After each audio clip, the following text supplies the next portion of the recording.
Pessoal, tudo bom com vocês? Vamos bater um papo. A Samira me convidou novamente. Não sei quantas vezes eu já vim aqui no programa. Graças a Deus, um monte desses né? anos todos. Vamos bater um papo. A gente estava conversando com a Samira. O mundo está tão pesado, né, Samira? As pessoas estão tão desanimadas. E a gente falou, o que a gente vai conversar? Vamos conversar um pouco sobre algo de dentro, para que mesmo que esteja ruim fora, a gente possa contrabalançar com alguma coisa melhor por dentro. Vamos levar alegria para esse pessoal aí do outro lado, Olha, né? levar consciência precisa, Samira. E é importante a gente frisar que viver não é só comer, beber, dormir, copular e morrer. Exato. Também é pensar, é sentir. E quando a pessoa ela permeia a consciência dela com alguma coisa melhor, isso dá forças para ela para superar as provas da vida que não são fáceis para ninguém, né? Então, se há um conteúdo dentro, ele pode ajudá-la a atravessar mais uma existência difícil na Terra. Com certeza. E você falou uma coisa que é bem interessante. A gente não está aqui só para fazer tudo isso que você disse, né? Para entrar nesta rotina. A gente está aqui para evoluir, né? Olha, viver é mais do que viver. Vamos fazer uma redundância. Mais do que sobreviver, né? Mais do que sobreviver. Infelizmente, a sociedade humana, da qual nós fazemos parte, é muito injusta socialmente. Então, tem pessoas que só lutam para sobreviver, infelizmente. Agora, aquelas pessoas que têm condições de sobreviver e ainda pensar, sentir, isso é uma necessidade básica. O que Jesus falava? Nem só de pão vive um homem. Então, além do pão, é necessário consciência, pensamento, sentimento e o universo interno da gente, né? Quando Jesus falava, na casa do Pai tem muitas moradas, isso inclui duas possibilidades. Outros orbes, ou outros níveis de consciência, ou outros universos dentro da gente. Mas se a gente só presta atenção fora e jamais observa por dentro, nós não vamos perceber essa vida interna que cada um tem em si mesmo. E esse é um risco que a gente corre de viver muito no externo. Robotizado. A gente vive robotizado. Eu vinha no metrô para cá, a maior parte das pessoas está no celular. Eu venho para cá, eu gosto de ouvir música no metrô, então ponho aqui o fone, eu venho ouvindo música, eu não fico no celular, mas as pessoas elas ficam ali. Então a mente ela fica muito excitada. E hoje a nossa geração ela sofre um bombardeio de informações que os nossos avós não tinham. É televisão, celular, computador. Então a nossa mente ela não consegue processar tão rapidamente o jorro de informação. E o segundo ponto importante, os nossos olhos ficam expostos à claridade, muito mais do que os nossos avós. Claridade da TV, claridade do computador, claridade da telinha do celular. O tempo todo, né? Então, isto também é um excitador mental, e aqui na altura da testa temos um chakra, o chakra frontal, que quando a gente fecha os olhos, as nossas imagens internas ficam gravitando aqui, né? Por exemplo, fechei os olhos. Então, como os sentidos não estão trazendo a reflexão da luz nos objetos para eu ver algo, a minha mente começa a criar imagens mentais. Essas imagens podem vir do banco de memória, podem vir da minha imaginação, imaginando alguma coisa, pode vir, por exemplo, da elucubração mental. Por exemplo, eu estou pensando numa viagem de avião que eu vou fazer. Aí a minha mente produz a imagem de um avião. Então, virtualmente, a minha mente já está... Nem quando a gente está de olhos fechados, a gente relaxa, porque a nossa tela mental fica... E aí, quando a gente vai dormir, Samira, o que acontece?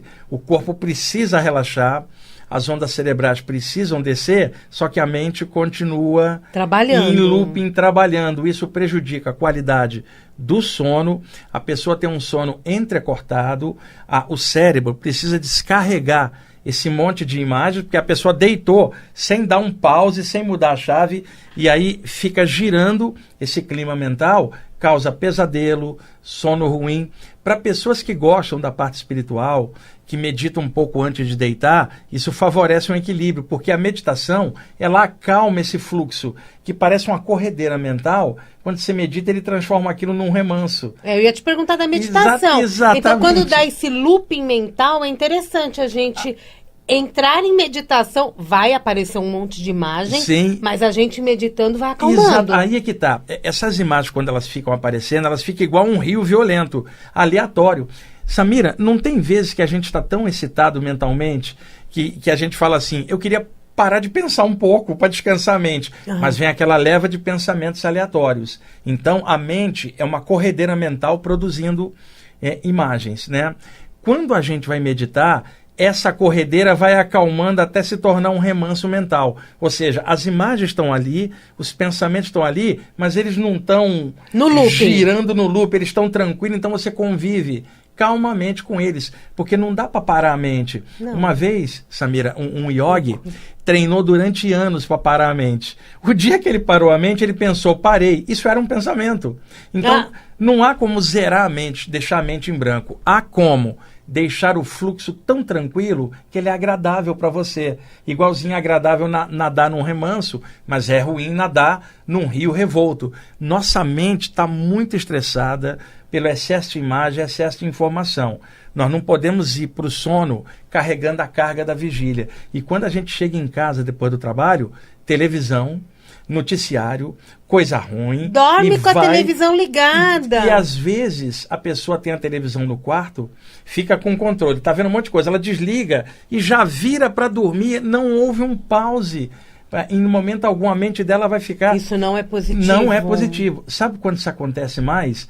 Quando a pessoa vê um filme muito intenso antes de dormir, logo depois ela dorme e ela fica sonhando com a imagem do filme. É o looping que eu estou falando. Uhum. Esse looping, hoje, ele está maior do que antes, por causa da internet, do celular, e tudo isso existe, a gente tem que usar. Mas tem que haver uma mudança na hora que a gente chegar em casa. Então, daqui a pouco a gente vai até ensinar um exercício. Exatamente. Mas aí, ô Wagner, então é importante que a gente entenda como funciona esse looping, como funciona a nossa mente e a gente criar momentos durante o dia para a gente dar essa acalmada, porque as informações elas não param de chegar. Exato. Por exemplo, na hora do almoço hoje, o que as pessoas fazem? Vão para um celular.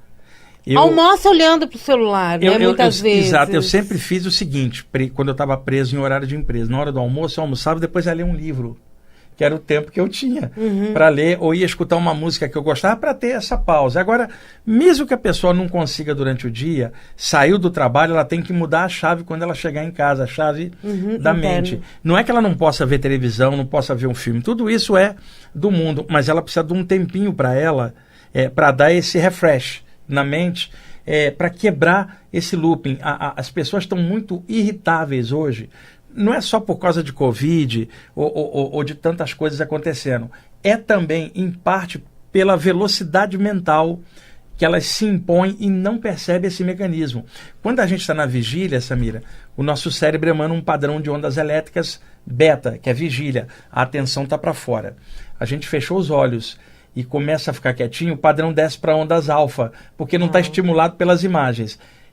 Caiu no sono leve, ondas teta. Caiu no sono pesado, ondas delta. Então o cérebro tem 4 padrões de ondas cerebrais que descem. Agora a gente está em ondas beta. Se eu fechar os olhos, o padrão tem que cair para ondas alfa. Só de fechar ele já cai. Só que a mente não deixa ele cair para ondas alfa, porque ela fica no looping. Continua excitada como se ela tivesse de olhos abertos. Porque a mente está produzindo imagens. E isso também prejudica. Vamos supor, eu vou dormir, eu quero relaxar, eu vou programar o meu sono, por exemplo. Só que dependendo de como está a minha mente, eu não vou conseguir entrar em todos esses processos e eu não vou fazer, por exemplo, uma viagem astral. Exatamente. Correta. Olha, para quem mexe com o tema das saídas do corpo, é pior ainda, Samira, porque ela deita, a mente dela está toda presa com imagens do dia a dia. O dia a dia pertence ao plano material. A saída do corpo leva você para o outro plano. Então, o que acontece? Você deita condicionado com o plano da matéria na mente. Não tem como você ir para o outro lado. E caso ocorra uma saída do corpo durante o sono, vai ser uma saída pequenininha, a pessoa pairando inconscientemente por cima do corpo. Por quê? A leitura que ela faz para a mente dela é que ela pertence ao plano físico, porque ela só dorme pensando no aqui e agora, girando na mente. Então, mesmo que haja uma saída, ela fica limitada aqui. Isso interfere diretamente nas saídas do corpo. Agora, me diz uma coisa. Quando a gente consegue passar por toda essa etapa, a gente faz tudo direitinho. No astral, a gente dormiu, eu tenho a projeção astral. Eu posso programar para onde eu vou, o que eu vou fazer, com quem eu vou me encontrar, se eu vou estudar, se eu vou visitar um ente querido. E, na verdade, a programação, quando você sai, já é aquela que você implantou na hora de deitar. Então, se eu implantei o filme de terror... Exatamente. Por exemplo, você dormiu pensando em alguém que está distante, no outro país que você gosta. Você dorme pensando, se houver uma saída do corpo, tua mente leva você para lá em segundos. Então, essa programação ela pode ser feita, mas muitas vezes ela é involuntária, automática, a partir do que você dormiu pensando. E aí que está o problema. A maior parte dos pensamentos da pessoa na hora de deitar é sobre o dia a dia. Então, quando ela sai, ela fica aqui.